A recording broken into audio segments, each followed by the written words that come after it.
우리 크리스천은 비상식적인 사람들이 아닙니다. 가끔 자신이 믿음이 좋은 사람이라고 주장하며 비상식적인 행동을 해서 눈살을 찌푸리게 하고 교회나 기독교조차 비상식적인 단체로 오해하게 만드는 경우가 있습니다. 고린도 교회는 각종 성령의 은사가 나타나는 교회였습니다. 얼마나 좋습니까? 그렇지만 그 교회는 분쟁이 있었고 바람잘 날이 없었습니다. 이제는 예배까지 비상식적인 문제들이 나타났는데요. 오늘 말씀은 바로 그 문제에 대한 말씀입니다. 오늘 본문은 고린도전서 14장 26절부터 40절이고요. 그 중에서 39절과 40절 읽겠습니다. 그런즉 내 형제들아 예언하기를 사모하며 방언 말하기를 금하지 말라. 모든 것을 품위 있게 하고 질서 있게 하라. 아멘. 오늘 말씀의 제목은 모든 일을 품위 있고 질서 있게 하라 입니다. 그동안 바울은 성령의 은사에 대해서 대표적으로 방언과 예언을 이야기했습니다. 오늘 본문에서는 모두가 모인 예배 때에는 방언과 예언을 어떻게 해야 하는지 그것에 대해서 가르치고 있는데요. 당시 예배는 오늘날의 예배와 같지 않았습니다. 지금처럼 묵도, 대표기도, 설교, 헌금, 축도로 끝난 것이 아닙니다. 성령의 감동하심에 따라 자유롭게 간증하고 찬양하고 기도하고 주님의 말씀을 서로 전하면서 은혜를 받는 구조였습니다. 오늘날의 예배 형식은 오랜 시간이 지나면서 변화하고 발전하여 정착된 것입니다. 그런데 고린도 교회는 방언이나 예언 등이 질서 없이 행하니까 오히려 예배를 방해되는 경우가 발생하고 말았습니다. 자, 먼저 바울은 은사의 본래 목적을 이렇게 설명합니다. 26절에 그런즉 형제들아 어찌할까 너희가 모일 때 각각 찬송시도 있으며 가르치는 말씀도 있으며 계시도 있으며 방언도 있으며 통역함도 있나니 모든 것을 덕을 세우기 위하여 하라. 하나님께서 은사를 주신 목적은 교회의 덕을 세우기 위한 것이다. 그래서 하나님께 영광을 돌리며 모든 성도에게 유익이 되어야 한다 라고 바울은 말했습니다. 또 예배 속에서 방언을 해야 될 역할을 이렇게 설명했는데요. 만일 누가 방언으로 말하거든 두 사람이나 많아야 세 사람이 차례를 따라하고 한 사람이 통역할 것이요 만일 통역하는 자가 없으면 교회에서는 잠잠하고 자기와 하나님께 말할 것이요. 바울은 예배 속에서 방언을 할 때는 세 사람을 넘기지 말고 그들도 차례대로 질서 있게 해야 된다. 만약에 방언을 통역하는 이가 없으면 방언으로 기도하지 말라. 왜냐하면 알아들을 수 없기 때문이라는 거죠. 그래서 바울이 말하고자 하는 것은 성령의 은사라고 하더라도 사람들에게 전혀 유익을 주지 못하면 차라리 안 하는 게 낫다는 거죠. 이것은 예언도 마찬가지입니다. 29절에 보면 예언하는 자는 둘이나 셋이나 말하고 다른 이들은 분별할 것이요. 역시 예언도 둘이나 셋으로 제한하고 있지요. 또 예배 속에서 예언이 남발되어서는 안 되고 분별하는 사람이 있어야 된다라고 말했습니다. 성령의 감동을 받은 말씀이라고 주장한다고 해서 다 받아들여서는 안 된다는 것이죠. 진짜 하나님의 말씀인지 자기 생각인지 분별할 사람이 필요하다는 것입니다.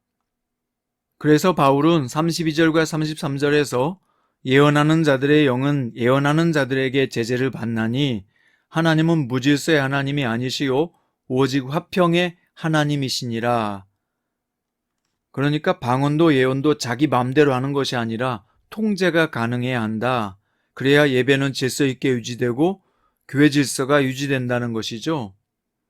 바울은 통제되지 않고 남발하는 은사는 결국 예배에 아무런 도움도 안 되고 공동체 전체에도 덕이 안 된다는 것이죠. 자, 그 다음은 좀 이해가 안 되는 난해 구절이 나오는데요. 34절과 35절에서 여자는 교회에서 잠잠하라. 그들에게는 말하는 것을 허락함이 없나니 율법이 이른 것 같이 오직 복종할 것이요 만일 무엇을 배우려거든 집에서 자기 남편에게 물을지니 여자가 교회에서 말하는 것은 부끄러운 것이라. 바울이 여자들은 아무 말도 하지 말라는 것처럼 이 구절이 들리는데요. 어떤 사람들은 이 구절을 인용해서 여성들의 교회 활동을 제약하는 교회가 있기도 해요. 그건 성경을 잘못 해석한 결과입니다. 이 구절은 역시 당시의 시대적 상황과 교회적 상황을 고려하면서 읽어야 되는데요. 당시 사회는 평등의 시대가 아니었습니다. 신분의 차별, 나이의 차별, 지역의 차별, 무엇보다 남녀의 차별이 심했습니다. 과거 우리나라도 그런 것처럼 여성들에게 교육의 기회를 주지 않았고 신앙적 교육도 그랬습니다. 하지만 교회는 여성들을 평등하게 대해주고 활동을 인정해주잖아요. 그러자 기본적인 교육을 받지 못한 여성들이 의문이 폭증했고 그녀들이 예배 시간에 질문을 너무 많이 하는 바람에 예배 자체가 안 되게 되었던 겁니다. 또 과도하게 여성들이 자유를 남용하는 바람에 문제가 발생한 것이죠. 그래서 여성들은 교회에서 잠잠하라 라고 한 거예요. 이것은 여성들의 활동을 제약하거나 조용히 가만히 있어야 된다는 그런 뜻이 아닙니다. 교회에서 여성이라고 편견을 두고 차별하는 것은 옳지 않습니다. 성경적이지도 않습니다. 자, 이어서 바울은 이 모든 원인을 고린도 교회 성도들의 교만 문제라고 결론을 내렸습니다. 그래서 본문 36절에 하나님의 말씀이 너희로부터 난 것이냐 또는 너희에게만 임한 것이냐. 당시 고린도 교회 안에는 자기들만 이것이 너무 강했어요. 자기들만 은사를 받았고 자기들만 믿음의 깊이에 도달했고 영적 깊이를 깨달았다는 사람들 때문에 교회 전체가 시끄럽고 혼란스러웠습니다. 심지어 예배에서조차 하나님의 영광이나 교회 공동체 유익을 구하지 않고 자기 의를 구하고 자기 자랑만 하기 바빴던 것입니다. 그러면서 바울은 자신의 가르침이 주의 명령인 줄 알라라고 가르쳤습니다. 바울의 말이 아니라 주의 명령이다 하는 거죠. 자, 이제 은사에 대한 긴 논쟁의 결론은 이것입니다. 39절과 40절 그런즉 내 형제들아 예언하기를 사모하며 방언 말하기를 금하지 말라. 여러분 모든 성령의 은사는 하나님께서 주신 것이죠. 그래서 감사함으로 받아야 되고 방언이나 예언하기를 은사를 행하기를 금하지 말라라고 말한 것입니다. 또 이어서 이렇게 말합니다. 모든 것을 품위 있게 하고 질서 있게 하라. 받은 은사를 사용함에 있어서는 어떻게 해야 되느냐? 품위와 질서가 있어야 된다는 것입니다. 본문의 품위 있게는 원문에 유니케모노스이고요. 예의 바르게 정직하게 라는 뜻을 가지고 있습니다. 그러니까 은사를 사용함에 있어서는 반드시 타인을 향한 배려가 있어야 된다, 상대를 존중해야 된다 라고 하는 뜻입니다. 사랑하는 성장 큐티 가족 여러분, 하나님은 교회 안에 목회자와 평신도 사역자들을 세우셨고 일하게 직분을 부여하셨습니다. 목회자는 교회 전체를 컨트롤하고 올바른 길로 인도할 막중한 책임과 사명이 있습니다. 평신도들은 목회자의 동역자와 협력자로 함께 주님의 교회를 세우라고 부르셨습니다.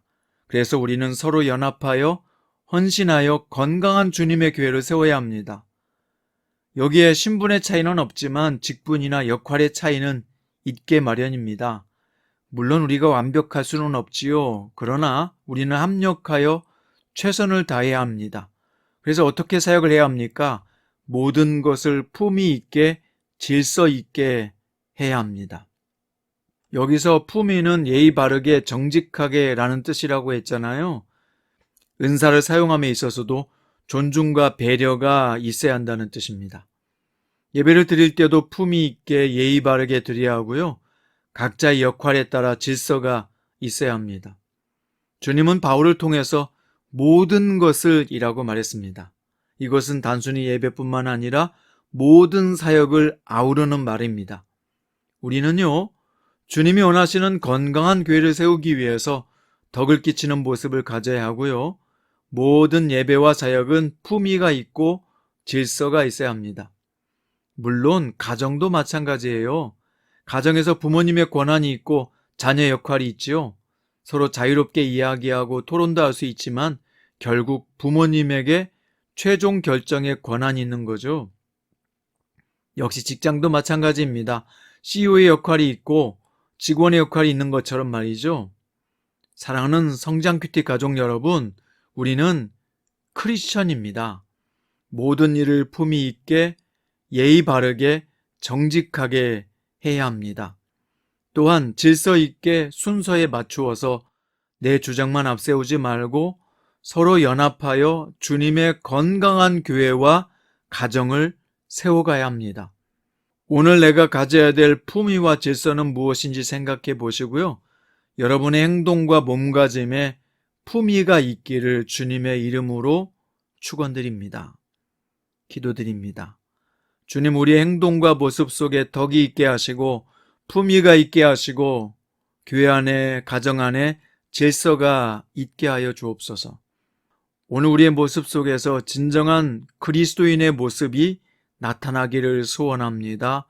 우리를 통해서 가정과 교회와 직장이 더 든든하게 세워지는 은총의 역사가 있게 하소서. 예수님 이름으로 기도드립니다.